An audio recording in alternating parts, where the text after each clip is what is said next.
wanni Oromoo namarra guulleffachuu qabu tokko mootummaan tun hoggaa bultu gara nu barbaannutti malee nurratti akkan kufne tokko bakka isii kuftetti qabdi lammata barbaachisaadha gara nu barbaannutti bu'uura qabdi muka hoggaa murtu yoo sirratti fesi balleessa jechuudha kalammata bakka isii kuftetti odaa Oromoo malee qoreen akka dhaabbanne gochuu danda'u.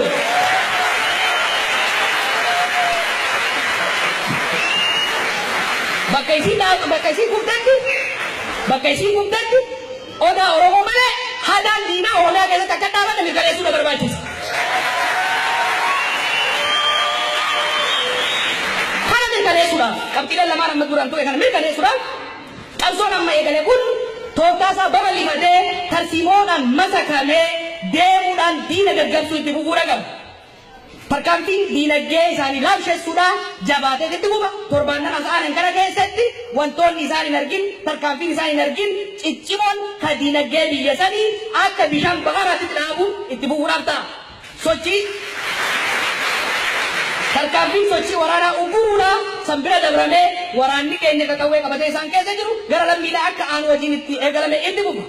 Sirna bulchiinsaa isaanii kan isaan uummata ittiin saamanii uummata ittiin dhaalan san laaffisuudhaan kan taane diiguun kan ta'u immoo uummata akka tajaajilutti jijjiiruudhaatti socho'uu qabna. Qabsoon kun bifa Oromoo fayyadu akka goolabamtuuf wantoota gurguddoo barbaachisan keessaa ammas tokko lama irra deemuu barbaada. Karoora yeroo ammatti beektonni Oromoo, hayyoonni Oromoo, hoogganoonni Oromoo karoora tarsiimoo fi imaammata Oromiyaan ittiin gara fuulduraan masakamtu kan sabni keenya qollaansaa nagayaan qabeenya rabbiin kanneen san qotatee daldalatee hiyyummaa barabaraa kana keessaa ittiin bahu lafa kaa'uu qaba. Karoora Oromoos amansiisu, uummata addunyaas amansiisu, uummata ollaa keenyas amansiisu irratti dalaguudha barbaada. Kana qabaachuudhaaf bakka tanaan ga'uudhaaf this is the most important. Hantuunni deeysee dhumarratti akkan taane maal barbaachisa? Hoggansi Oromoodhaa bakka jiruun mataa saffisaan walitti qabatee arraba tokko haasa'uu danda'uudha qaba. Jaarmaaleen siyaasaa Oromoodhaa garaagarummaa xixiqqoo uumanii fi uumamteef jalaa balleessuudhaan caayaa gaaddisa odaa Oromoo takka jalatti gad deebi'uun barbaachisaadha. Kana galmaan ga'uudhaaf hojii bifa adda addaatiin eegalame itti fufna. Hunda caalaa immoo isin uummanni keenya akka bakka adda addaa jirtan hogganni, hayyoonni karoora amansiisaa, tarsiimoo amansiisaa Oromiyaa boruu akka isinitti agarsiisan bakka hundaan dhiibbaarra godhuu qabdan. Caayaa takka jalatti deebi'anii arraba kudhanii miti arraba takkaan akka haasayan dhiibbaa irra godhuu qabdanii. Kana gochuudhaaf maallaqa keessanii, arraba keessanii, du'aayii keessanii itti jabaachuudha qabdan. Tumarratti gama OMN wanti seene qilleensa Oromiyaa bilisoomsine jennee maallaqa keessanii fi gargaarsa rabbiitiin bakkaan geenyee jira. Qilleensa Oromiyaa yoo ka bilisoomsinu taate ummanni Oromoo biyya fi ni bilisoomsa jennee dhaadan. Waggaa kunan irraa jeetii yaadu ture ummanni keenya duraanuu kan hirkaanee jira. Waggoota lamaa gaditti biyya isaa bilisoomsaa jira.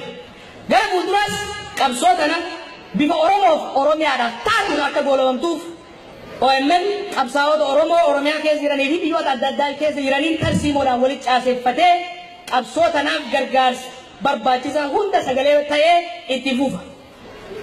OMN isittu jaare guddifataa jirtanii tikfadhaa Oromootii jira.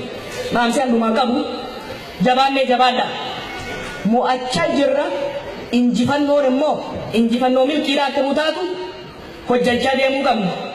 Gama kiyyaan akkuma deemte isin deebisu anaa fi dhaloonni qubee dirqama seenaan nu raggate ni beekne. Nuti firee qabsoo bilisummaa Oromooti.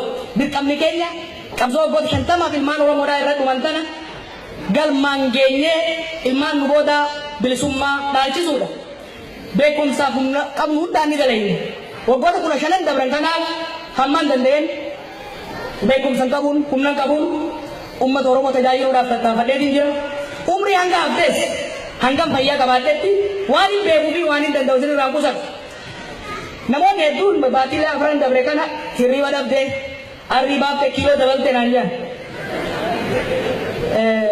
Anaaf baatiileen afran kuni waggoota 29 dura jiraadhe ol barbaachisoo turan.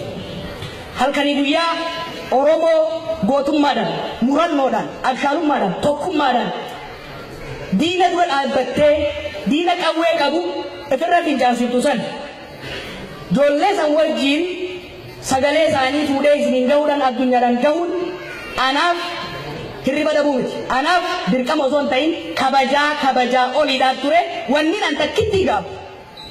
Isaan keessa jiraadhee isaan wajjiin rasaasa fudhachuu dhabuu kiyya malee waliin angaabu takka hin jiru. Gara fuulduraatti illee anis ijoollee wajjiin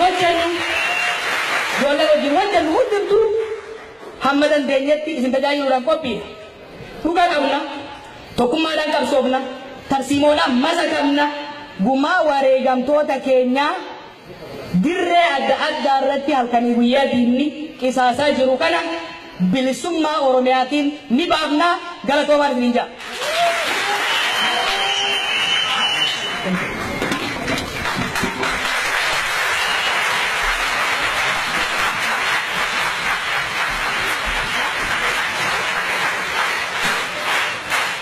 The OMN is a national media, an Oromo national media at the moment. And the Oromo are a people engaged in national resistance. We need a media that carries our stories, reflects our lives, becomes our voice, and transforms our lives. So resistance is a way of life for the Oromo, as I always say, and resistance becomes a way of life for the OMN as well. What does it resist? It's not doing politics, but it corrects the stories that are wrongly framed, and it pushes back to the wrong stories that are in existence. Kanattaan Suudaanis miseensonni paarlaamaa Awustiraaliyaa fi bakka bu'oonni mootummaa Awustiraaliyaa sirna kabaja ayyaana hundeeffama waggaa lammaffaa OMN magaalaa Meelbarn kanarratti argamuun deeggarsa qabsoo uummata Oromoo fi tumsa OMN'if qaban irratti dhaamsa isaanii dabareen haala kanaan dabarfataniiru. Thank you so much for having me. I'm Ellen Sandel. I'm the State Member of Parliament for Melbourne and I represent the Greens. It is an absolute honour to be here tonight. One of the very first events I attended as a Member of Parliament was the launch of Oromo TV, and I've been to many Oromo events. And I think it is a wonderful initiative that you're celebrating here tonight. There is a line in the second verse of the Australian anthem, and it says, "For those who've come across the seas with boundless plains to share." And sometimes when you look at the rhetoric that comes out of people like Tony Abbott in our federal parliament, sometimes it feels like Australia isn't a very welcoming place for people who've come here from other countries. But I'm here to say that with myself and Adam Bandt in Parliament representing the Greens, you have a voice for you. We are representing people. The Greens represent people who believe that Australia should be a multicultural place and that we should celebrate diversity and that we should speak up for people who have come here from other countries. Australia should be a place that welcomes people, particularly those who have been refugees, asylum seekers, or who have been oppressed in their countries. And celebrating Oromia media here today is so important because when people come here from another country, it is so important to keep the culture alive and to keep the language alive, and doing that through media in your own language is so important. So I want to say we support you and thank you for everything that you do. Thank you very much, Ellen. My name is Sophie Ismail. I'm here as a representative of the Australian Labor Party. I'd like to say Assalamu Alaikum.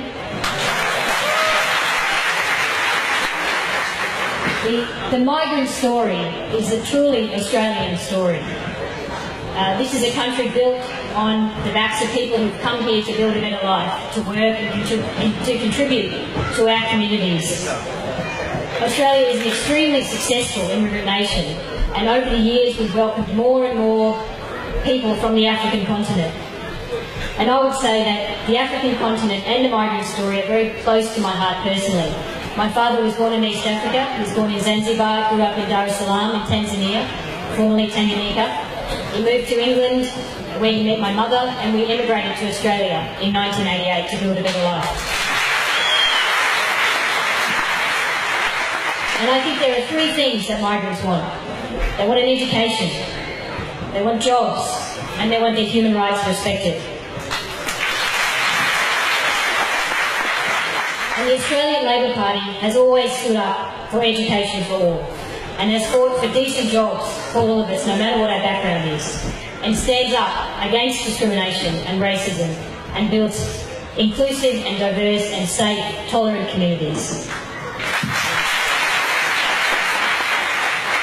It's a great pleasure to be here with the Oromo community to support the media network. There's nothing more important than an independent media to keep government accountable, to tell our migrant stories, and to report on the human rights abuses that are still shamefully occurring against the Oromo community.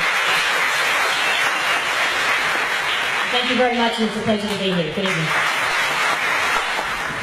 Hi there. My name is Daniel White. I'm the advisor to Anthony Byrne MP, the Federal Member of Parliament. He sends his apologies today. Unfortunately, Anthony's electorate's over in Narrawarren and Cranbourne, and he had another event that clashed with this one. But as you would have known, he spoke in Federal Parliament this week on Monday, and obviously he was talking about the plight of the Oromo people back in Ethiopia as a result of the Ethiopian government's master plan, and obviously forcing farmers and many of the Oromo people off their lands. Anthony spoke in Parliament last year and spoke again this year, and will continue to be a massive supporter for the Oromo people going on. Obviously there was a resolution that was in the European Union Parliament earlier this